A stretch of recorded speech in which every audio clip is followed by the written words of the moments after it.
listening to About Basingstoke. I'm Steve Randall, and this is our Wellbeing Show. Every week we talk about an aspect or two of your well-being. And the whole show this week is taken up with a topic which is a massive issue, a global societal issue. And I can't believe that in 2026 we're having this conversation, because we're talking about the treatment of women and girls such that they feel unsafe to even walk on the streets of our towns and cities. So my guest today runs an initiative to help women and girls feel safer, empower them, give them actual practical ways to defend themselves physically if they need to, and just to really, I suppose, focus the mindset of women and girls on how to deal with the terrible things that are said to them, done to them, and the way that they are made to feel when they're in various settings. So it's an interesting conversation. Please have a listen to it. And I know that women already know a lot of this stuff in terms of what goes on. But fellas, we need to hear this and talk about it too. So let's dive into the conversation. So my name is Charlotte, and I am the founder and director of Ignite Your Power CIC.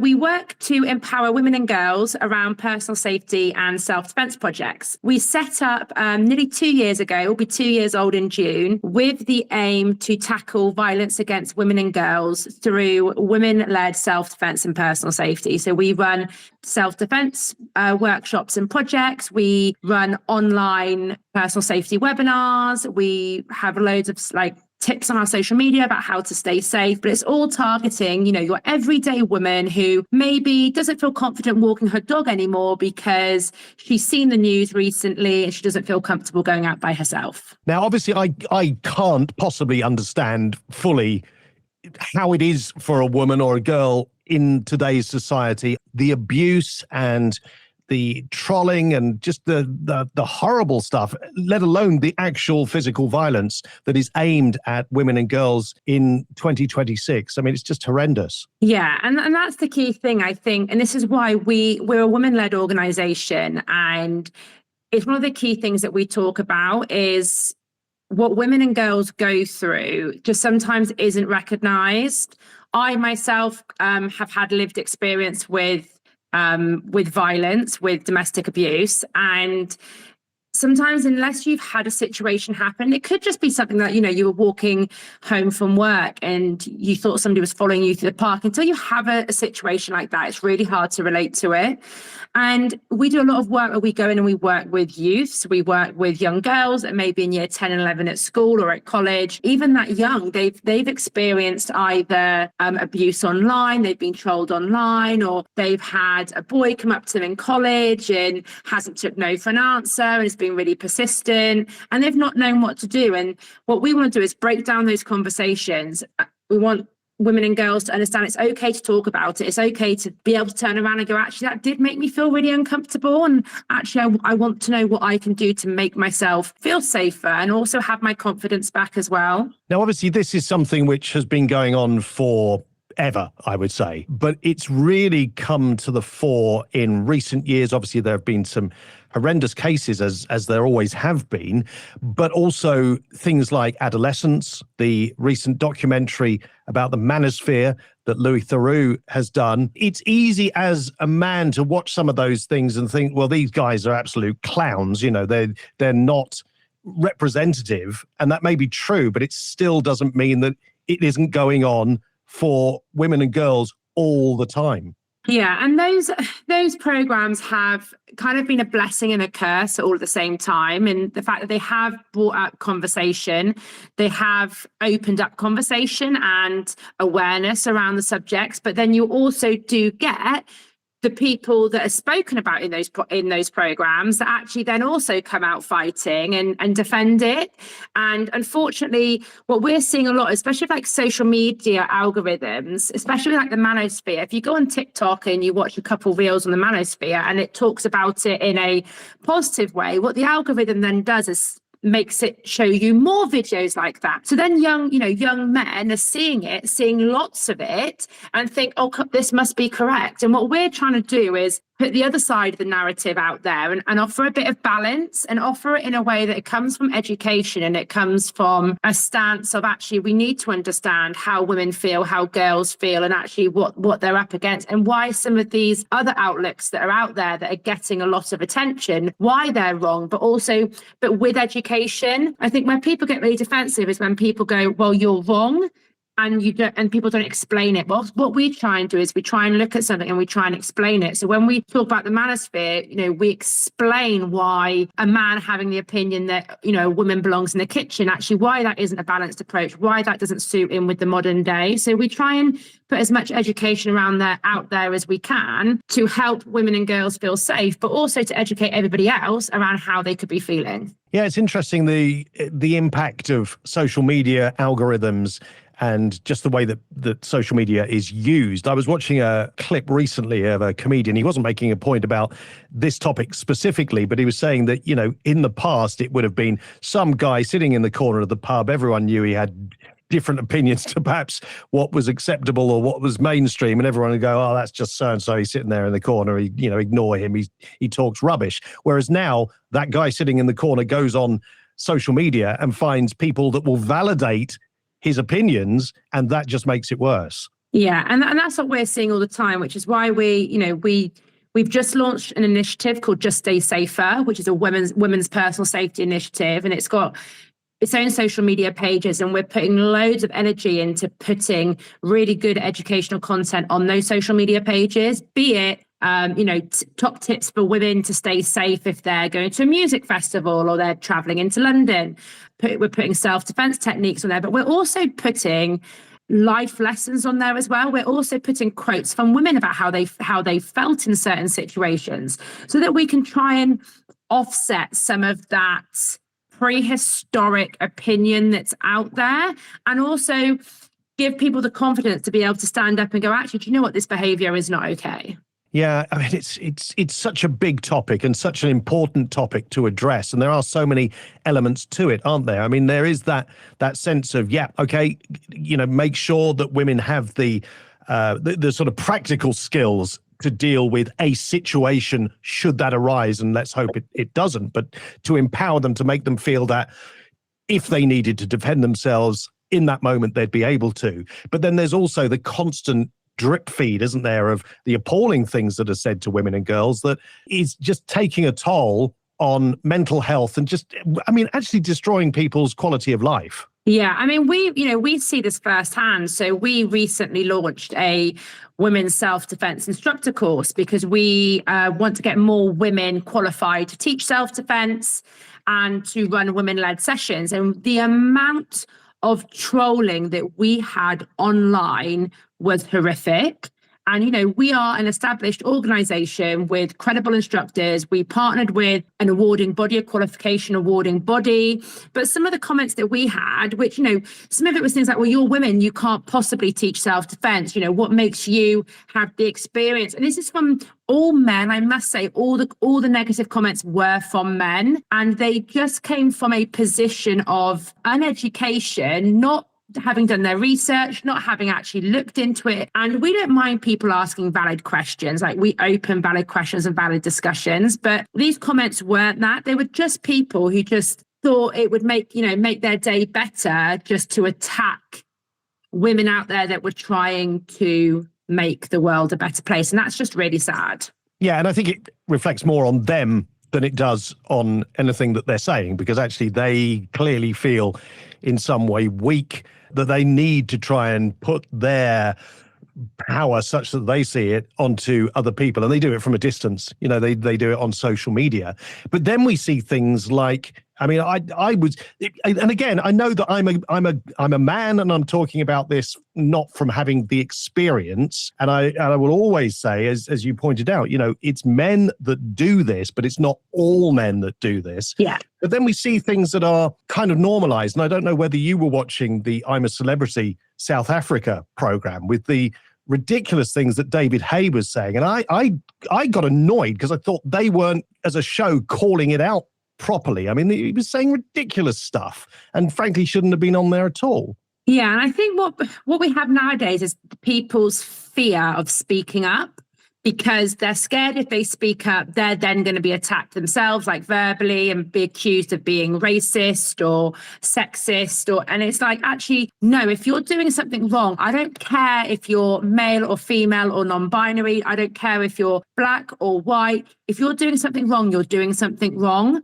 But historically, the last few decades, where those accusations have come in so easily about, it's racist comment, it's a sexist comment, people are then scared to speak up when actually we're all sat there going, well, we should be speaking up. This is just fundamentally wrong. And I think we're seeing a lot of that as well. And that's just something that we as a culture and we as a nation, we need to sort out. Yeah, no, I absolutely agree. And, everybody has a place in the world, and that minority groups should be protected, but women, of course, are not a minority group as a whole. They are more than half the population, and it's crazy that in 2026 we're even having to have this conversation.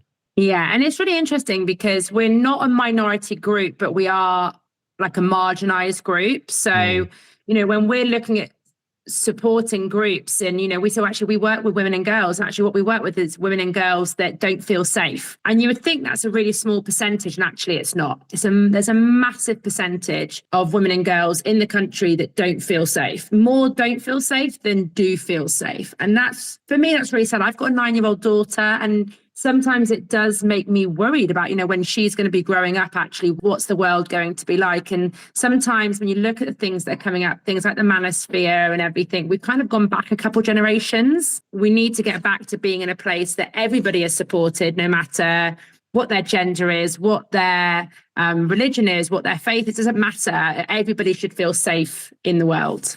Yeah, and I think what happens is there's always a reaction to anything, isn't there? And so when we were talking a few years ago about empowering women, which was absolutely the right thing to do and will continue to be the right thing to do, you then get a group of people who feel, well, hang on, why is everyone talking about them? What about me? And if that's not dealt with at the time, it then grows into something much bigger, which is what's happened, especially with social media helping to amplify those opinions and put those groups of people together. Yeah, exactly. The thing is, everybody always needs help. And when one thing gets a lot of attention, you're right, you do then have other groups that kind of go, well, what about us?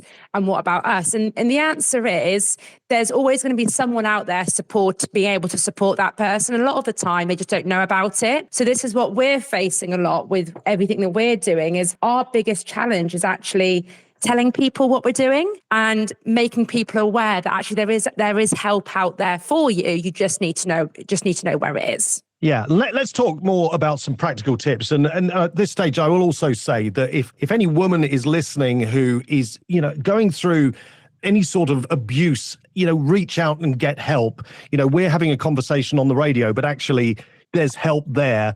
Reach out and do that today. But please get the help that's required. But what sort of on an ongoing basis for every woman and girl listening can they do to start to feel more empowered, but crucially to keep themselves safe? I think the first thing is know your boundaries and know it's okay to set boundaries. That's the first thing I'd say. And we kind of have it drummed into us, not to speak up, don't be polite, don't be rude. But actually, if somebody's approaching you and you're out in the park or you're walking to school or work and someone's approaching you and they're making you feel uncomfortable, it's absolutely okay to be able to say to that person, actually, can you leave me alone, please? Or no, I'm not interested. And you can do it in a really firm way. And it's absolutely okay to set those boundaries. It's really important that we do. Because a lot of the time when we actually turn around and go, leave me alone or go away, get back, actually a lot of the time that's so disarming to the person that's approaching you, because they don't actually expect you to set a boundary. They just kind of, they're approaching you because maybe you look a little bit vulnerable. You don't look confident. So the first thing that we want to do is we want to appear confident. We want to be setting those really firm boundaries of, please step back. You're too close to me. And it's absolutely okay to do it. And that's the biggest thing that I say to women is, be confident and set your boundaries. And if somebody isn't respecting those boundaries, then that's where we get more authoritative and more direct. We don't need to be polite with people.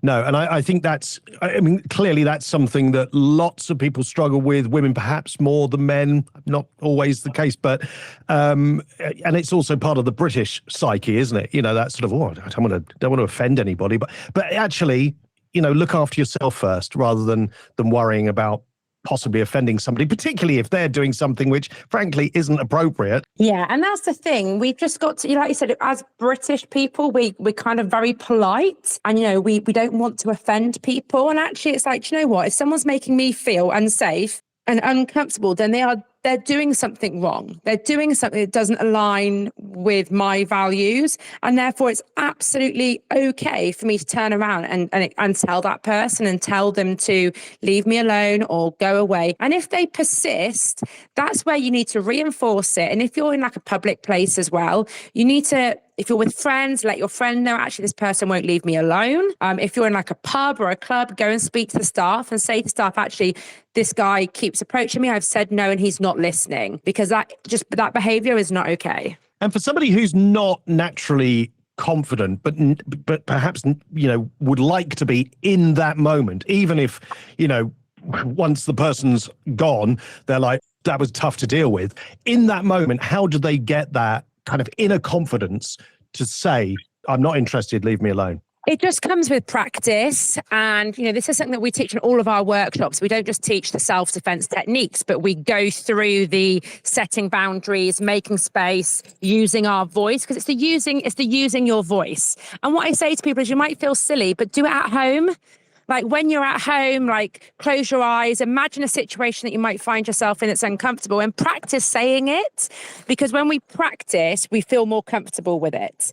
And, you know, talk to your friends as well. Like if you had a situation, you didn't know what to do, talk to your friends and, you know, say, oh, actually, I felt uncomfortable in the situation. I probably should have told them to back off, but I wasn't too sure. And I can guarantee you, your friends are going to turn around and say, you absolutely should have set those boundaries. So if you do feel like a little bit nervous, it's kind of a bluff it situation where you've just got to embrace your inner kind of, you know, Wonder Woman, inner confidence, and just be able to turn around at that point and actually say, yeah, I'm gonna use my voice here, and I'm gonna set the boundary.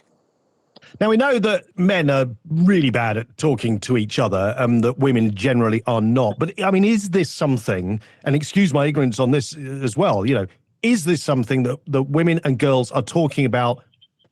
I mean, not constantly, but, you know, it's an everyday conversation that they have with their friends, that these sort of things have happened and what they can do about it.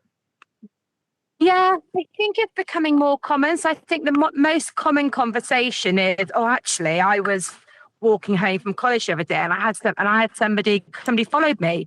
But again, they talk about it very flippantly because it's become such a regular occurrence nowadays. And that's really sad. When what we want to open up is the conversations of, oh, actually, this happened to me and I did this.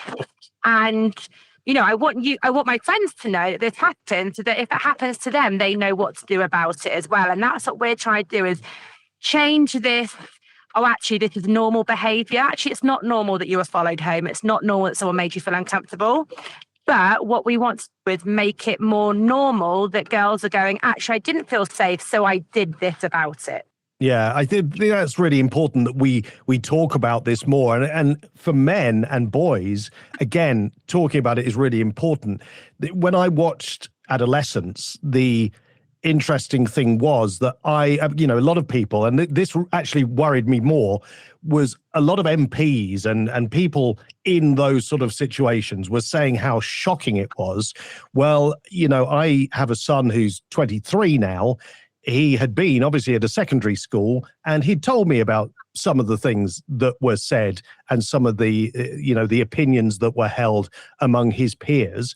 So it actually wasn't shocking, but I don't think maybe the conversation happens enough between maybe, you know, dads and their sons, you know, and men between each other. You know, I don't think they realize how much of an issue this is. And I subsequently had a conversation with one of the women at my yoga class who's in her mid-20s. And we talked about adolescence. It was literally just after that had come out. And the thing she was saying made me realize just how prevalent these sort of situations are. And it is shocking. Yeah, and that's the thing, like, I watched those programs and I wasn't shocked because obviously this is something that I deal with day in, day out. But it did bring conversations up with people where people were acting and really surprised. And, part of what went through my head was, well, why are you surprised? Because this does happen, and sometimes you need it put right in front of you in order for you to actually realize that it's something that is quite common. And sometimes it just takes seeing it again, but it's slightly different. Maybe it's a location that maybe it's someone that or maybe it's somebody talking about it in a way that you can relate to actually make you go, oh, actually, this is way more common than we realized. Yeah, I think that is the key, isn't it? To not disconnect from this, and particularly for men, but also some women may not talk about it as often as perhaps it would be helpful to do. But we need to have that conversation. We need to understand that this is going on all the time. We need to talk to our kids, whether they're boys or girls, because there's a conversation to be had from both sexes there. And just to have more understanding. And ultimately, yes, this is something which affects women and girls, but you've got to ask yourself, whatever your gender, is this the sort of society that you want to live in, where a huge percentage of the population doesn't feel as safe as they should do, and perhaps as safe as the rest of us do? Exactly. And and even we're seeing it more and more. We get a lot of dads that are reaching out to us saying, actually, my son's bullied in school and he really needs to know how to defend himself and keep himself safe. Do you run sessions for boys as well? So, we talk about violence against women and girls, and you're right, it isn't just women and girls. Boys can be affected, non-binary people can be affected as well, as singled out. The LGBTQ plus IA community can also be singled out. So it is definitely affecting everybody in one way or another. Yeah, and we know that the sort of men that will be abusive towards women, they not always, because sometimes they're the biggest cowards out there, but they will often have behavior that is just generally unacceptable. Let's call it out, because if they are abusing a particular group, women in this case, because that's what we're mainly talking about, but chances are they may well abuse other people of other groups as well. And none of it is acceptable, and it needs to be called out as often as possible and discussed as often as possible.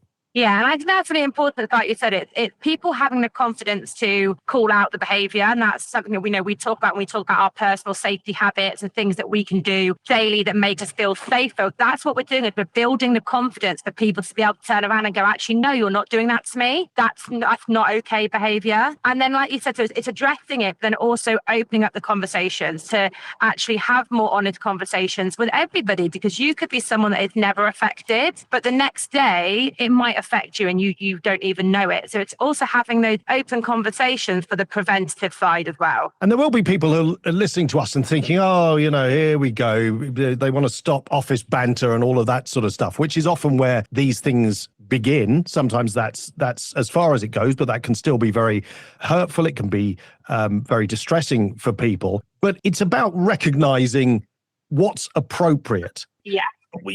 People like to have a laugh in a workplace, women as well as men, and you can hopefully judge what is appropriate. Don't go too far. There's always a line. Don't cross it. Yeah, I mean, I come from a rugby background. Like, I played rugby, coached rugby, and refereed it. So I'm a very au fait with banter. Rugby is that typical sport. I have loads of banter. But again, it's like you said, it's recognizing actually what is banter and what's not. And if you're like going, oh, I'm not sure if this is going to be too much, then the answer is it's too much.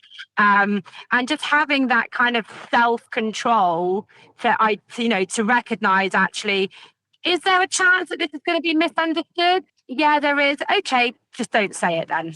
But again, it's opening up those conversations. So if somebody does say something and it offends you, then tell them, have that conversation with them. Because actually, sometimes some people just don't know and they don't recognize it. So sometimes, just being able to say to them, well, actually, do you know what?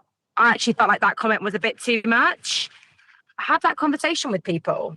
Yeah. I mean, the big takeaway from this conversation is people need to talk, whether it's women talking to other women, whether it's men talking to other men, whether it's women, making it clear when men have gone too far, and just generally in society having the conversation. And I know sometimes it feels like the conversation is constant, but that's because the problem is constant. Yeah, exactly. And, that's what we encourage. We just encourage people to have the conversation with your daughters. If your daughter's starting to walk home from school, have the conversation. Tell her, what she should be aware of, what's going to keep her safer. And the same with, with sons and with partners. If your partner does something and makes you feel uncomfortable, have that conversation. Well, look, it's been a great conversation. And we've talked for a lot longer than we'd originally planned to. And thank you for that, because I think, it's important that we took the time to discuss. I mean, we scratched the surface because there's a lot more we could talk about.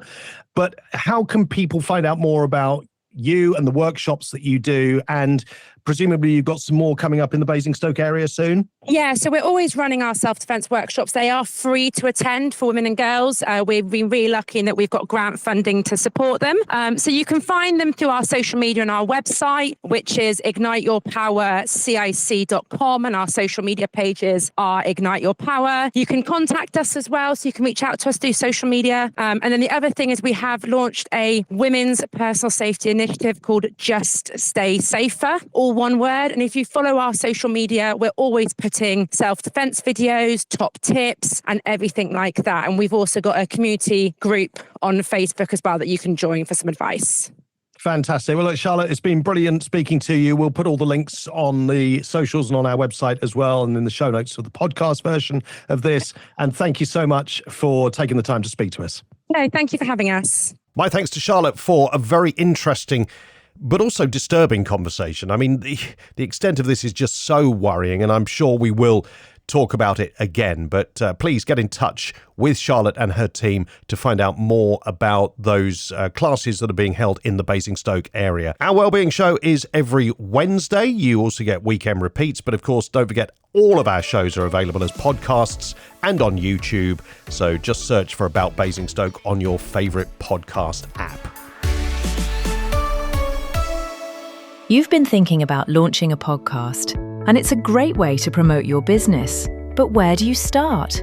You have so many questions. What equipment do you need? How long should an episode be? How do you get listed on Spotify?